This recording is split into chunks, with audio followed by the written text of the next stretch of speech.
everyone. I'm Tanya from the product marketing team here at WebEngage, and today we're going to be talking about segmentation. So we all know that you have to send your marketing campaigns, and those campaigns have to be targeted. But what goes behind that targeted campaigns is a well-defined segmented audience. And today I'm going to walk you through as to how you can create that well-defined segmented audience so that you can get better engagement out of every marketing campaign that you're sending. So let's get started. You During this course of this webinar, you can also put in your questions in the comment section, and I'll be picking those up once we're done with the presentation. Right. So to begin with, I'll help you understand what is segmentation and why is it important. So basically, segmentation helps you break down your entire user base into groups that have common denominators. Now, these common denominators could be people who have done the same action, such as people who have viewed the same product, or people who viewed products within a similar category, or this could also be people who belong to a certain age group, or people who belong to a certain geographic location. So what it helps you with, it is helps you understand a user's motivation and intent. So once you understand that you've created a segment of users who've added products to cart, you understand the intent was to make a purchase. However, if that purchase happened or did not happen is something that comes later on within your segmentation building. Second is it helps you identify buckets of these users and increase their purchases. So you tend to focus more on driving more engagement through your active users. Now, these active users is again something that you can use your segment to sort of help define. For an e-commerce, this segment for an active user could look anywhere on the lines of user who's done 5 to 6 purchases in a quarter, or that number could depend depending on different business types. Third is it helps you build a very targeted and contextualized message strategy, given that you have narrowed down to people who have a common denominator. You understand what these users are looking for and how to nudge these users next. For example, if a person has browsed a certain product or has browsed products from a similar category, then you know that the next step is to nudge that user, saying that, "Hi, are you interested in this particular category products?" So this is where segmentation comes into the picture and helps you understand the nuances of what your users are doing, breaks it down into different smaller groups, and helps you send more focused and more contextualized messages that are bound to drive more engagement and give you more conversions.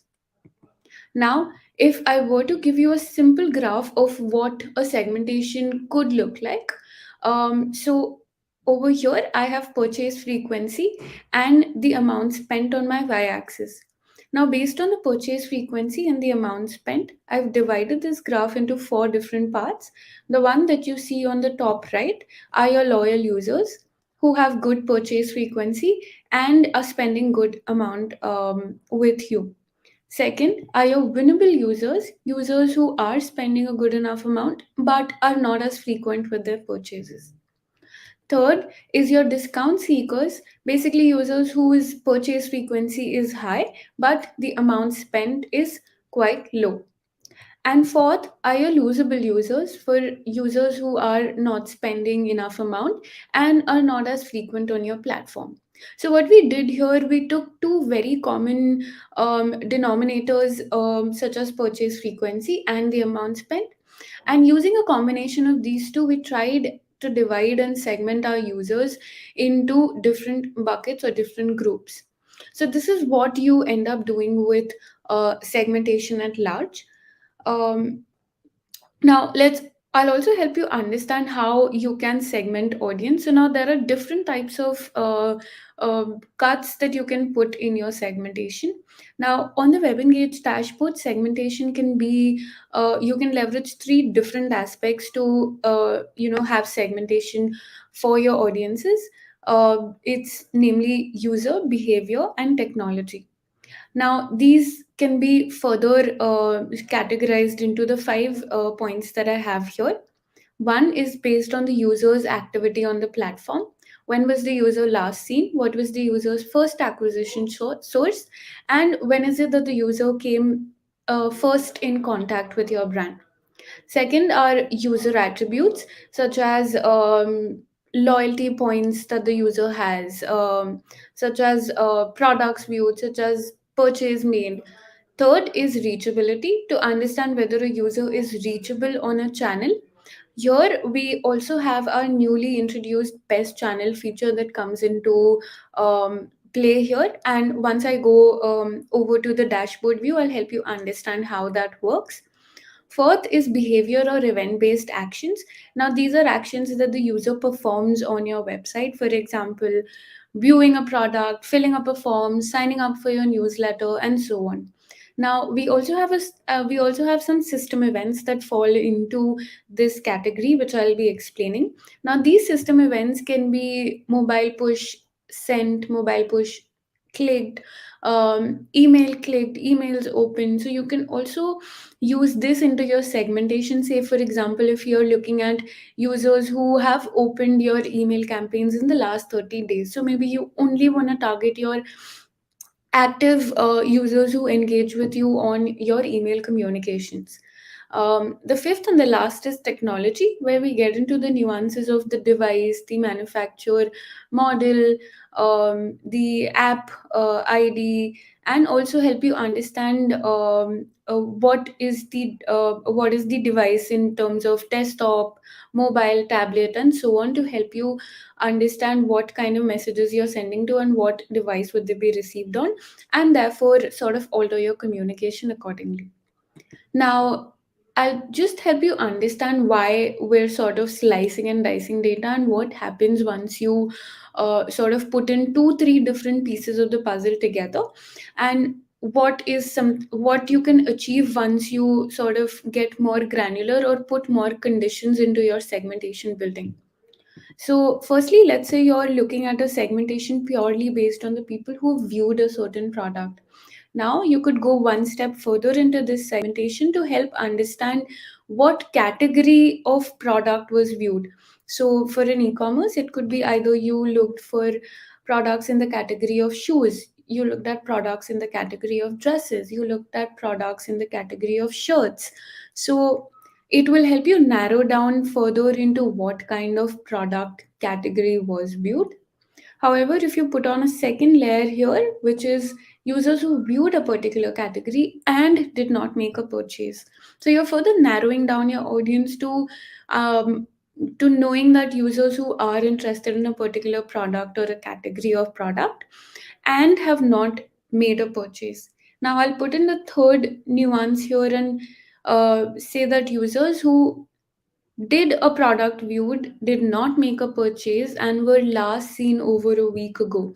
So that means if I come onto your platform, I view a product, for example, I view shoes, I do not make a purchase, and the last time that I was active on your website or your app was a week ago. So by doing this, what I've done is I've segmented or I've narrowed it down to a very specific set of audience, an audience I can be sure of in terms of how I would want to nudge that user. Firstly, I know that the user has not come onto my platform in over a week ago. The user has not made a purchase, but I know that the user was interested in a specific product or a category of product, right? So the entire point here is to understand the events of what happened with the help of the three layers or the three filters that we've put into this segmentation, and then to drive your communication something on the lines of, are you still looking for shoes, for which is true in my case. So what happens is, if when you put in more and or conditions into your segmentation, you get more granular with the amount of audience that you're reaching out to, and you are able to narrow down to specific behaviors such as the one shown on your screen right now. Now, let's discuss the five different slice cuts that I discussed in the previous slide. So the first one is user activity on the platform. As mentioned, you can create your segments based on what a user has done on your platform. So that can be on the basis of when was the user last seen on your platform. Now this can be a very good option to help you understand what was the user's activity, inactivity timeline, so that you know where is it a good time to nudge a user to come back on your platform. Second is when was the first contact with the brand made or a created on date, as it is mentioned on your WebEngage dashboard. So this is when a user first came into your database. Either it could have been by installing your app and signing up, either it could be signing up for a newsletter, and so on. The third is the first acquisition source. This will help you identify what was the first acquisition source that brought the user onto your platform. Now, this can be really helpful if you are sending targeted campaigns for different sort of sources or different mediums that you have on your platform. You could also use the first acquisition source in your segmentation and send this segment out to either your Facebook or your Google Ads and run segmented campaigns. The nuances of this I'll again discuss as we proceed. Now, some segmentation use cases that you can derive out of the user activity cut is that you can classify your users as active, inactive, dormant on the basis of when they were last seen on your platform. Second is you can identify the first contact to understand the length of the association that the user has had with your brand. Third is you can use the last seen and first contact in conjunction to identify the potential dormant or active users. And the last is you can identify the first acquisition source to understand what different message strategy you'd want to follow for each medium or for each campaign type. So this is just some use cases that you can use for the user activity. However, once you do get into building these segments on your WebEngage dashboard, you can then sort of experiment and understand what works best for you. The second is user attributes, right? So user attributes can be system attributes such as gender, location, age, and so on. And the second is custom user attributes that you have or event data that you have configured on your WebEngage dashboard, such as purchase date, purchase made, order value, product added to cart, product viewed, and so on. Some sample segmentation use case for user attributes could be to target users from a specific location and belonging to a specific age. You can also segment your users into loyal buyers on the basis of how frequent their purchase is and the quantity of purchase. Now, you can also segment user based on their engagement or lead score. Now, I discussed lead scoring or engagement scoring when we covered the webinar on Journey Designer. However, you can also set user attributes and segment users on based on that engagement score user attribute. This can also be a powerful tool to use if you have a loyalty program in place, if you're pushing users to the next step of your platform. For example, if you have prime versus non-prime members, then it's a good way to understand what user attribute or what engagement score that the user belongs to right now and how you can drive that user to being a prime member. The last segment that you can create is to understand your loyal female buyers and send them a targeted promotional campaign. Now, here I've used two different things in conjunction. One is I've narrowed down on the basis of gender equals female, and I've used my loyal segment to understand users who've, let's say, made a certain number of purchases in a given month. Now, I'll talk about reachability, right? So, reachability is something that you'll sort of want to include in your segments if you're very certain that you want to send a specific campaign of a specific segment to on a specific channel, right? So, if you're sure that you want this campaign only to be going out on an email or a web push, then user reachability is a good option for you to include in your segmentation.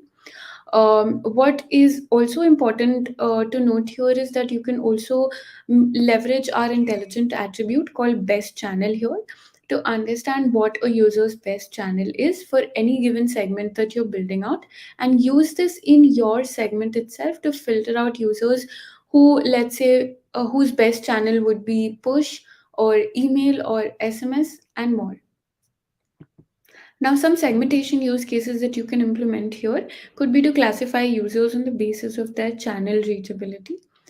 You could also identify the best channel for each user and send targeted communication to that particular segment. You can also understand the best channel in terms of a user's activity to boost repeat purchases. Now, you can say if the best channel of a user equals email, and the last time that the user opened my email was 1 week ago, then you can create this segment and know that this segment is targeted towards users whose best channel is email, and they've been active or they've engaged with your emails over the last 1 week. So this would be a good active segment for you to send out email communications to make sure that you're communicating them, you're nudging them for more repeat purchases on your platform. Next is behavior or event based actions. Now, these could be based on the custom actions that you have on your WebEngage dashboard, something along the lines of product purchase, quantity of purchase made, the amount that the user has spent on making a purchase, product that the user has added to cart, products that the user has browsed, category of products that the user has browsed, and so on. Now, you can also identify user attributes within these events, such as what was the product category, to understand what was the average order value, what was the price, and so on. Now, some segmentation use cases that you can implement using the behavior or event based triggers could be to segment users who added products to your cart but did not end up making a purchase on your platform. Another spin that you can give on this segmentation is to include users who added products to the cart, did not make a purchase, and have not come onto your platform since, right? So you can understand that a user browsed a certain product in your on your platform, added it to cart, did not make a purchase, and then has not come back on your app or your website.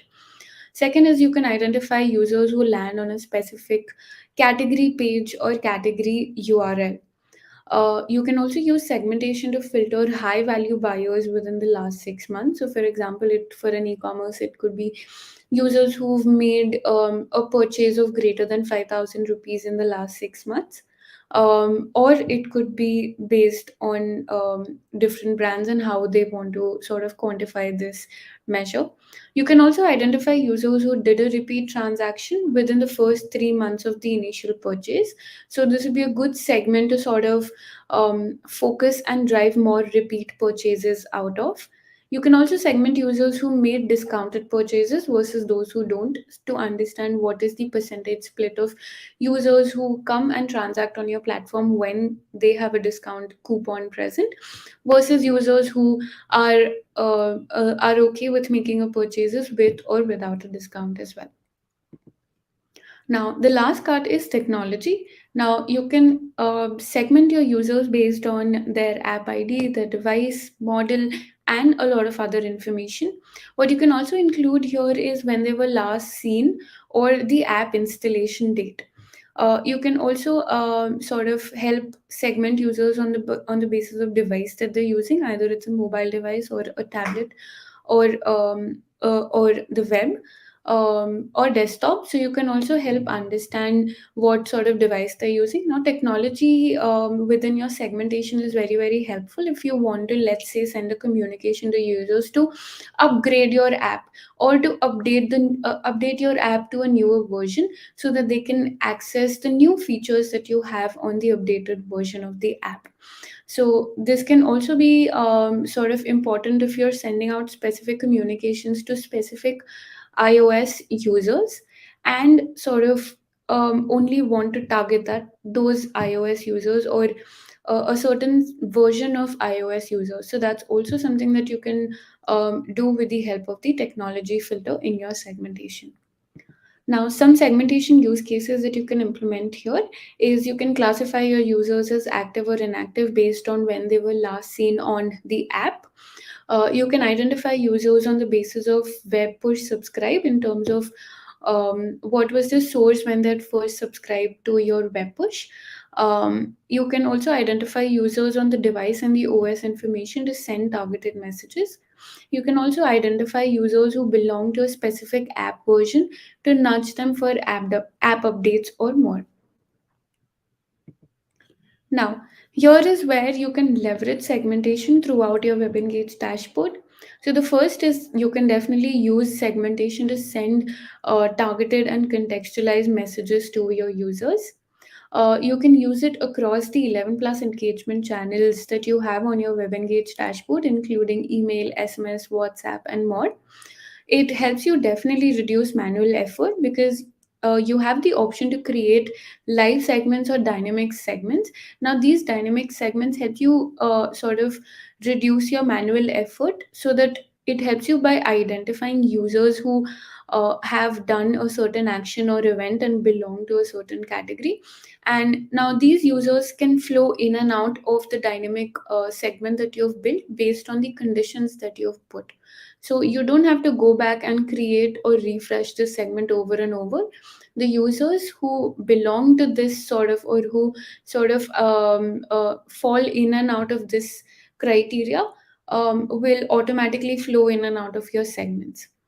Fourth is you can use these segments in your automation triggers. So you can use these segments in your journey designers or your relays as well. You can use these segments to target other platforms beyond the channels that you engagement channels that you have available on the WebEngage dashboard. You can use these segments and export them to your Facebook or your Google ad account and run very targeted or very specific marketing campaigns on either your Facebook or your Google as platforms. Now, what it also helps you does is once you've created a segmentation, you can understand how that segment is performing over time. You can also perform various analytics on that segment in terms of users belonging to a specific country, users belonging to like what's the split in terms of the best channel. And I'll be going through how you can understand the analytics of every segment that you've created on the WebEngage dashboard. So at this point, before I sort of jump in to what's next in terms of how you can use segment for different use cases for each industry, I'd like to take a break here and jump into the WebEngage dashboard to help you understand so far what we have spoken about in terms of segmentation. So on your WebEngage dashboard, you have live segments and you also have the option to upload your static lists. So if you have your live segments here, you in order to create a new segment, you just click on the plus option here, set out by giving a name to your segment. And like I mentioned before, you have three broad classifications or three broad filters that you can apply on any given segment. One is user, second is behavioral, and the third is technology. So I'll go through the users one first. You can also identify a visitor type if you're looking at all users on your platform, only the new users, returning users, or based on the number of sessions. So if you're looking at number of sessions, then you can also understand number of sessions equal to, not equal to, greater than, less than, or so on. You can also make use of the last seen function. So if the user was last seen before a certain time, before the last month, and so on. You can also understand the created on date or the first touch when the user sort of came on your platform. So you can use this to understand if the user's created date is present or not present. Or if you want to filter it further, you can say if the created date is before let's say before the last 1 year. So you only want to uh, put into consideration users who came onto your platform or users whose profile was created on your platform in before the last 1 year. So you're only targeting a very recent set of users that you've acquired on your platform. Now, here is where your geo filtering also comes into picture. You can firstly identify the country that you would want to target. So, for example, I'm putting India here. Then you can understand the region that you would want to target. I'll be going ahead and putting Karnataka here. And then you can select cities. So this is how you can sort of filter down to cities as well. Over here, if you want, you can also pick more cities if that's something that you're looking to target. Now, here is where your user attribute comes into picture. For example, you want to say that the subscription renewal date is before the last 1 month. So for all the users whose subscription renewal date is before the last 1 month will be taking into consideration in your segment. So based on the user attributes and the custom events that you have on your WebEngage dashboard, you'll be able to see a selection of user attributes that you have over here. Now, here is the first acquisition source which I went through a while back, which was to understand what was the first acquisition source that brought users on to your platform. So you can over here you have different options to choose from. Either you can select a referred URL. So if you have a referred URL that brought users onto your acquisition source and you want to understand or segment users accordingly, or it was a specific landing page um, that got users onto your platform, or it was a specific campaign source or medium that got your users onto a certain platform. So for example, if I want to understand users whose first acquisition source was one of, let's say, email, or none of, let's say, email, or the source was one of email. So if you don't have it already, you can also press tab to add it. So you will target users who have come from a source of email or who have come from a medium of SMS. So those are the things that you can do around here to identify the user's first acquisition source. You can also understand or drill down on specific user IDs if that's something that you're looking at. So, for example, you only want to look at users whose user ID starts with @ WebEngage.com. So I'll only be looking at users who belong to this sort of user ID. Or if you have other user IDs, or if you're looking at a very specific set of audience, then you can enter that user ID here as well. Now comes reachability, right? So you can understand if the user is reachable on or not reachable on, and select from a different sort of range of channels that you have available. You can also use the best channel feature here, which is come under the intelligent attributes, and help understand if the best channel is push, email, SMS. Now over here, you can select more than one as well. So if you want to say if the best channel is email and SMS, so that's something that you can do here as well to include more different or more channels into your consideration when you're filtering or building your segment out. Now I'll go over to the behavioral. Behavioral, as I explained before, will have users who did a certain event or did not do a certain event. You can use an and or combination over here. So I'll go ahead by giving a very simple example of users who did a certain event, which was added to cart. Now you can use this filter option here if you want to narrow it down further. If you want to say that users who added a product to cart, and let's say the quantity of products or the number of products that were added to cart was equal to 1 or 2 or 3, basis on whatever you'd want here.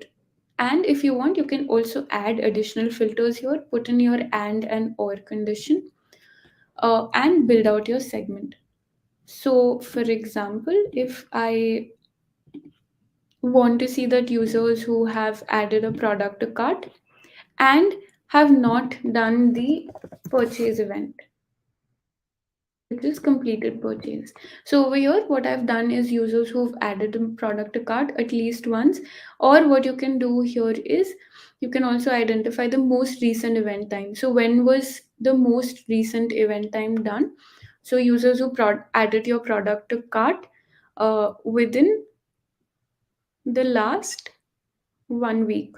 So users who've done added event equals added to cart within the last 1 week will be sort of targeted in this segmentation criteria that we have just drawn here. Now, coming to technology, you have three different options here: Android, iOS, and web. For Android, if you want to understand the last app installation date or last seen or app version name or app ID, so these are different sort of areas that you can explore for building out your segment. So, if you want to understand the app installation date is before the last 1 month, right? And if you want, you can select other properties like app installation date is before the last 1 month and last seen is within the last 1 week. So a user who installed your app within before the last 1 month and has been active, so as to say was last seen on your platform within the last 1 week is something that will be captured into this segment that we've just defined here. Similarly, for iOS, you can also understand the app installation date, the last seen, the total time spent, and so on. And for web, you can understand the web push subscribe source URL if you want to understand that users who came onto your platform. For example, if you're a BFSI and fintech business and you want to understand all the unknown users who came onto your platform and then subscribe to your web push services, so you can use this option here to understand what was the source. If the source was equal to um, one of, none of, starts with, or contains, right? So you can do that and enter whatever value that you want to look at. And you can also add additional sort of properties here, which is to look at devices, right? So for example, if I'm looking at devices is one of mobile and tablet. I do not want to target users who are on desktop. So this is another area that you can, another filter that you can use to build a segment of users. Now, what happens once you've created your segments, you can understand what your segment user count looks like, how many campaigns you've sent, how many journeys you're running when you created that, and tags if you've put in any. So I'll go over to one segment that was already created and I'll help you understand how that view looks like. So at a glance, it gives you the total users, the known and the unknown user count. You can also understand your segment size and understand what the change has been over the last 90 days, over the last 30 days, or you can also define a custom set of date for this to help understand the trend of your users or your segment size. This will help you understand how your user base has grown within a segment over a given span of time and so on. You can also understand the channel reachability for this segment. So for this segment over here, the channel reachability is highest for push at 64.37%, and then followed by WhatsApp, which is at 34%. So you can also understand what your channel reachability for each of your segment looks like.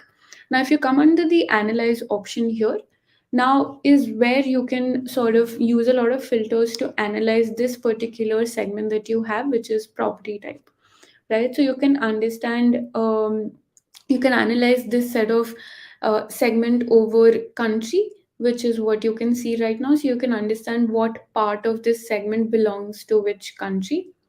What you can also do here is understand, let's say, the device manufacturer, and this will sort of help you understand that users within this segment, what device manufacturers or what device manufacturers are they sort of dependent on. So you can see that majority of my user base is on Apple, followed by Samsung, and then followed by later. So over here, you can also use you can use this platform to understand what was the campaign medium that worked for them. So you can use campaign medium here and select your filter. If you want to, let's say, understand campaign medium and just hit refresh here. So you'll understand what happens once your campaign, if you're looking at channels, right? So what channels are these users coming in from? So you can also understand how many users have come from direct, how many users have come from referral, and so on. So you can do a lot of slicing and dicing when you go to the analyze attribute. You can also pick up the best channel from here to understand how your segment looks like for each of the best channels that we have on the platform. So it'll help you give a sense of how many users in this segment have best channel equals email, have best channel equals SMS, and so on. Right, so there's a lot of slicing and dicing that you can do on any sort of segment that you've built.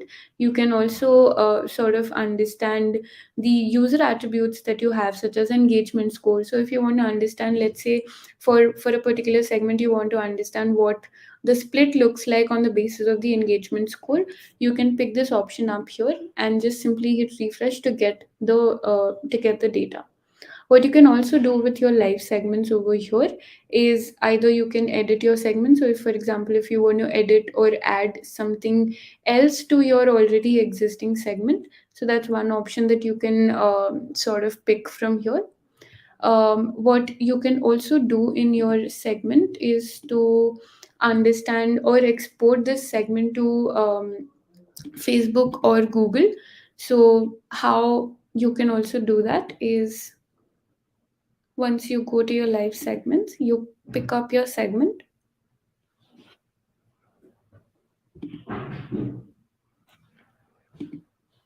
You also have the option to sort of understand the list of users that belong into a particular segment.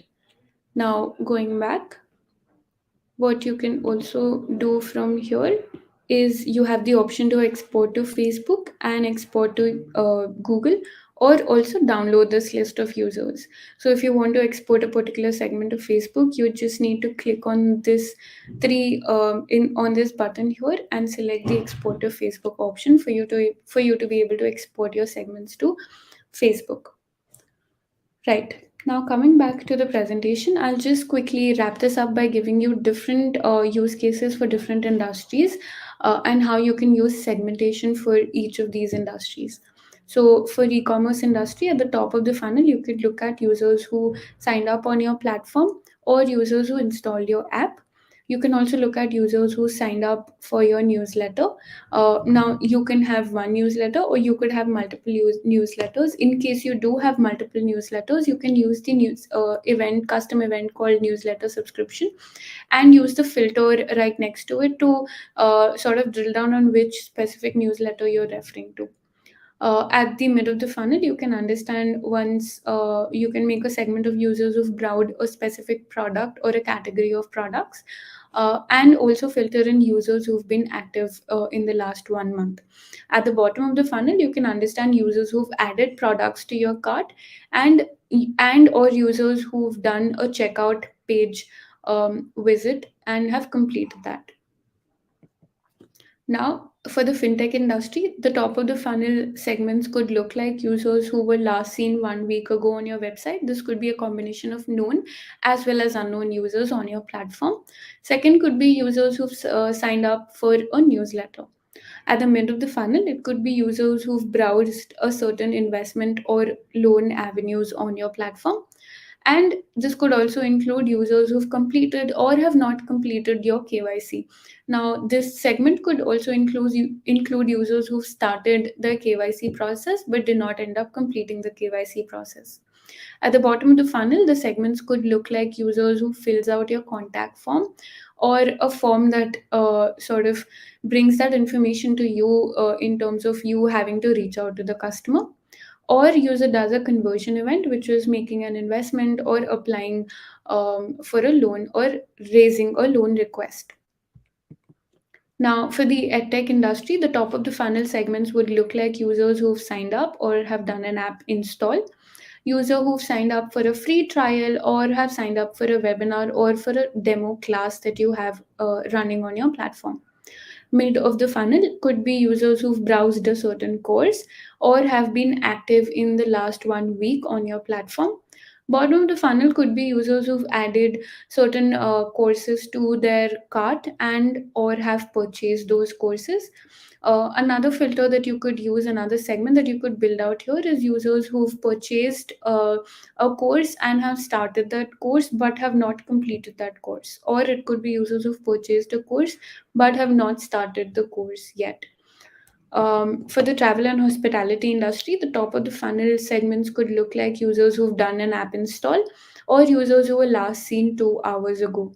For the mid of the funnel, this could look like users who've browsed a certain flight or have checked or have browsed certain hotels on your platform.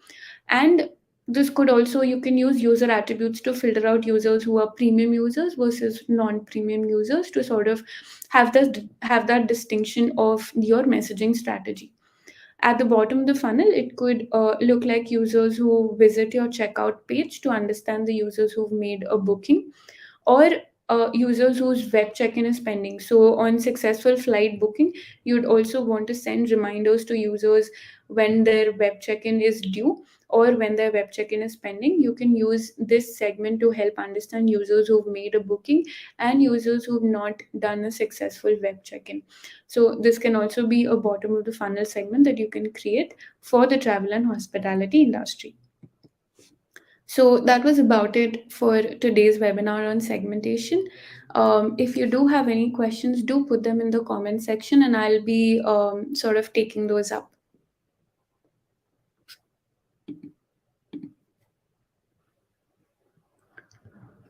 Um, so we have one question here that says, how do you implement AI-based rules for segmentation? So it's very easy.